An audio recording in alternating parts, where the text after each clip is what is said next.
A emoção de descobrir algo novo jamais visto por nenhum outro humano é uma das coisas que mais atraem os cientistas. Você pode imaginar o tamanho do entusiasmo da comunidade científica quando o grande colisor de hadrons descobriu recentemente algo novo? O objeto descoberto é tão inusitado que alguns cientistas o descreveram como uma aberração da natureza. Mas o que exatamente o colisor acabou de descobrir? E por que isso ficou escondido por tanto tempo? No vídeo de hoje mostraremos o que os cientistas anunciaram sobre o que o grande colisor de hadrons encontrou pela primeira vez. E antes de continuar, não esqueça de se inscrever no canal, ativar o sininho de notificações e compartilhar esse vídeo com mais pessoas. Talvez você não faça a menor ideia do que é o grande colisor de hadrons. E se eu te falar que as descobertas feitas por esse aparelho afetam a sua vida? Na verdade, afeta a vida de todos do universo.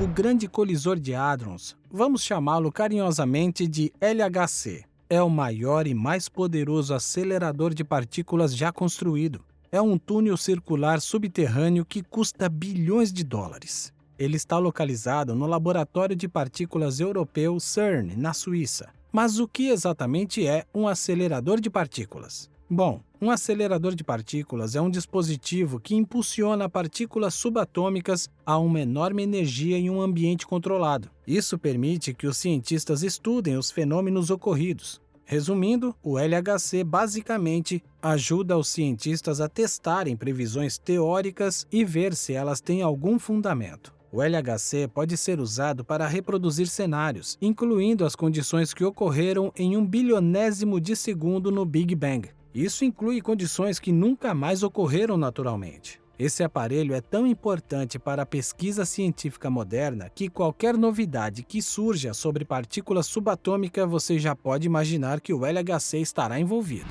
Os neutrinos são tão raros que quando surgem, viram repercussão em jornais. Essa partícula abre um campo completamente novo para cientistas que realizam pesquisas subatômicas. Dessa vez, estão um passo mais perto de entender os papéis que os neutrinos desempenham no universo. Embora essas partículas não sejam fáceis de identificar, elas são numerosas no universo. Por exemplo, enquanto você assiste a este vídeo, cerca de 100 bilhões de neutrinos passam por cada centímetro quadrado do seu corpo. Mas é claro que você não sentirá essa entrada ou saída. Essas minúsculas partículas estão por toda parte. Elas se originam em incêndios nucleares produzidos por explosões de supernovas estrelas, raios cósmicos, decaimento radioativo e muito mais. Os neutrinos conseguiram passar despercebidos porque possuem zero carga elétrica e quase zero de massa. Eles são milhões de vezes mais leves que um elétron. Eles quase não interagem com qualquer forma de matéria e se movem quase na velocidade da luz.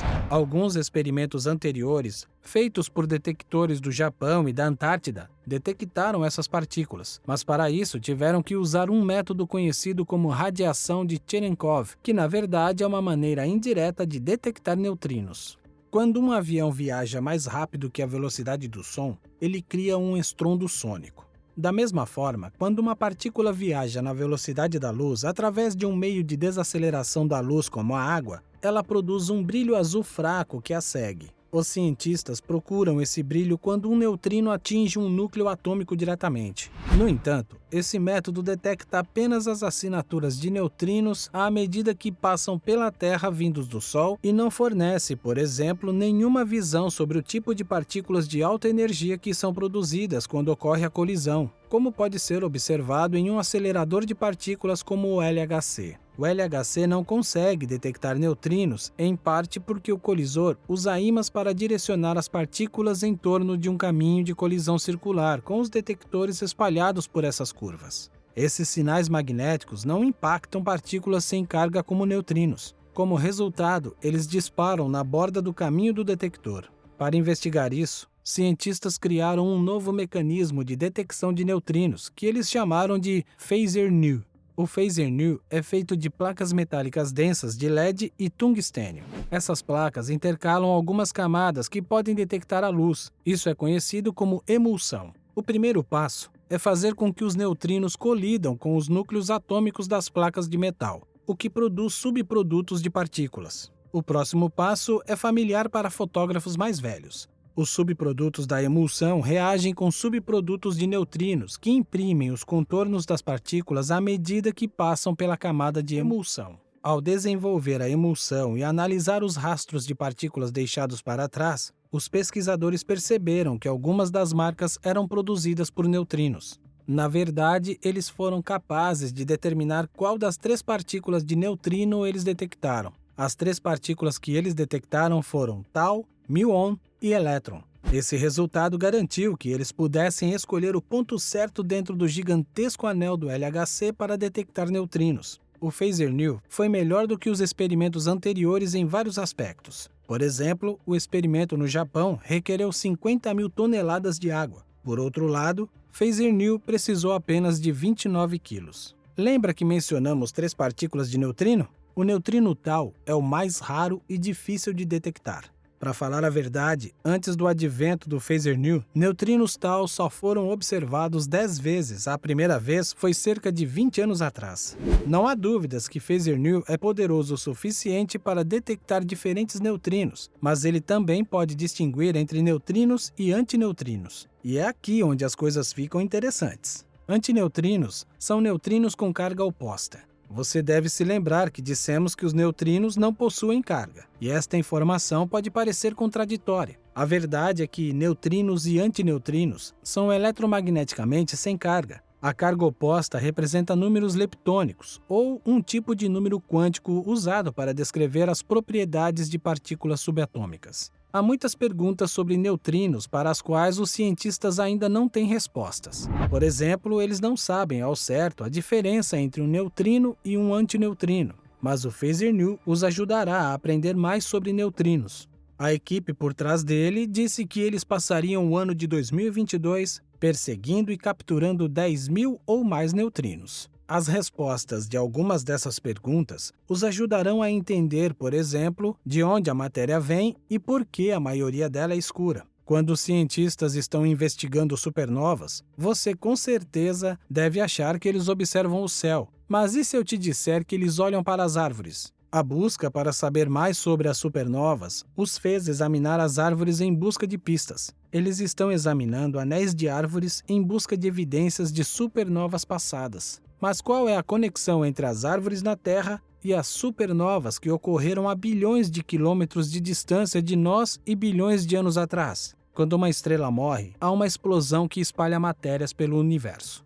O resultado é que o espaço é bombardeado com radiação gama de alta energia por vários anos. O que os cientistas estão tentando fazer é descobrir evidências de que a morte de estrelas não seja algo tão comum, ainda que existam incontáveis estrelas no universo. É difícil determinar com frequência quando uma estrela explode, mesmo em nossa própria galáxia. Algumas observações afirmam que poderíamos ter de 1 a 3 supernovas em um século. A mais recente ocorreu há mais de 400 anos. Robert Breckenridge é um geocientista da Universidade do Colorado. Ele e seus colegas encontraram o que poderia ser as impressões digitais de supernovas em anéis de árvores que datam de 40 mil anos atrás.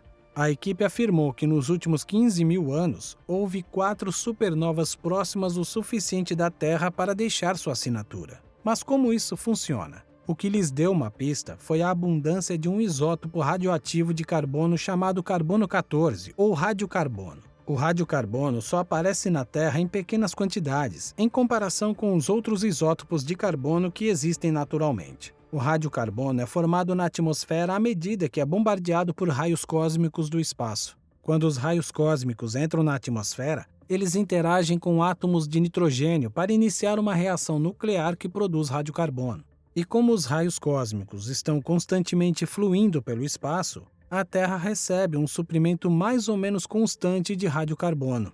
E se você souber onde procurar, encontrará radiocarbono em lugares inesperados, assim como em anéis de árvores. Embora pareça não fazer o menor sentido, mas de vez em quando, um grande pico de radiocarbono surge nos anéis das árvores e só desaparecem depois de muitos anos, uma vez que uma fonte bastante significativa de atividade cósmica aumenta a atividade solar. Esses picos são geralmente interpretados como evidências de erupções solares e tempestades. As árvores que não estão perto do Equador crescem durante os meses temperados, mas ficam dormentes no inverno. Este padrão de crescimento e não crescimento forma um anel dentro da madeira que compõe a árvore. Esse anel só dá para ver quando uma árvore é cortada. Os anéis que mais se aproximam da superfície da árvore são os mais recentes, e eles crescem à medida que o anel se aproxima do centro. Inclusive, contar os anéis pode revelar a idade de uma árvore.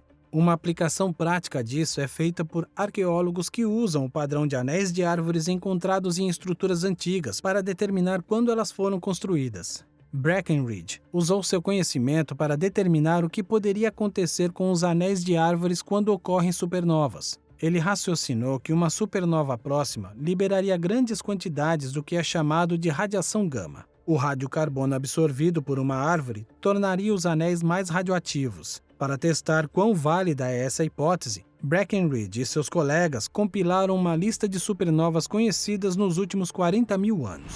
Eles foram capazes de rastrear a supernova através dos restos da nebulosa que uma supernova deixa para trás. Em seguida, eles compararam esta lista com o registro de picos de radiocarbono em anéis de árvores do mesmo período. O que eles descobriram? Todas as 8 supernovas mais próximas da Terra parecem ter períodos de picos de radiocarbono semelhantes. Por exemplo, a supernova Vela, que ocorreu há cerca de 12.300 anos atrás, a uma distância de 800 anos-luz da Terra, correspondeu a um aumento de 3% do radiocarbono. Há também a supernova Vela Júnior, que ocorreu cerca de 2.800 anos atrás. Durante esse período, a Terra registrou um pico de radiocarbono de 1,4%.